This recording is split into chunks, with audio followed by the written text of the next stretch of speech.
कुख्यात गँगस्टर अबू सलेमचे कर्नाटक एक्सप्रेसने मनमाडला आला. त्याला पोलिसांनी दिल्ली कोर्टात हजर केले होते.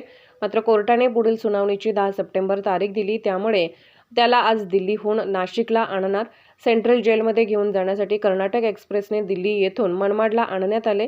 येथून वाहनाने नाशिककडे पोलीस रवाना झाले. यावेळी मनमाड रेल्वे स्टेशनवर कडक पोलीस बंदोबस्त ठेवण्यात आला होता. 2 दिवसांपूर्वी दिल्ली कोर्टातील सुनावणीसाठी अबू सलेमला नाशिक जेलमधून प्रचंड सुरक्षा व्यवस्थेत दिल्लीत नेण्यात आलं. मात्र दिल्ली कोर्ट रजेवर असल्यानं सुनावणी पुढे ढकलण्यात आली. 2002 साली अदानीला खंडणी मागितल्याप्रकरणी अबू सलेमवर दिल्लीत गुन्हा दाखल आहे. या प्रकरणी सुनावणीसाठी अबू सलेमला दिल्लीला नेण्यात आलं होतं.